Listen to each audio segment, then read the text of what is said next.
உயிரினும் இனிய தமிழ் மொழிக்கும் தமிழ் இனத்துக்கும் தமிழ் குலத்துக்கும்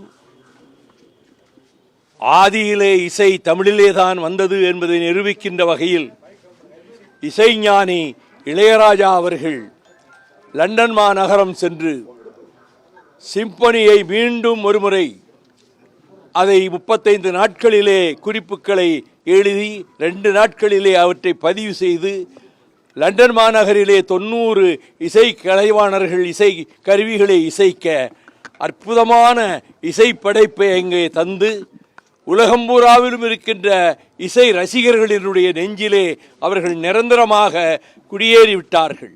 முதல் முறை அவர்கள் இந்த சிம்பனி இசை அமைத்து வருகிற போது இந்தியாவினுடைய தொலைக்காட்சிகளோ வானொலியோ அதை வெளியிடவில்லை என்று நான் நாடாளுமன்றத்திலே கடுமையாக மத்திய அரசை நான் குற்றம் சாட்டினேன்.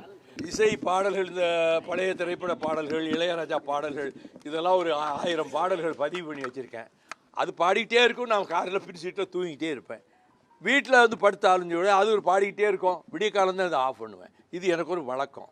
பழைய ஜி ராமநாதனுடைய பாட்டுக்கள், அது பிறகு பியு சின்னப்பா அவர் பாடின பாட்டுக்கள், அதற்கு பிறகு மிகச்சிறந்த இசையமைப்பாளர்களாக வந்த விஸ்வநாதன் ராமமூர்த்தி பாட்டுக்கள், அதன் பிறகு முழுக்க இளையராஜா அவர்களினுடைய பாடல்களை கேட்பது ஒன்றுதான் என்னுடைய பொழுதுபோக்கு.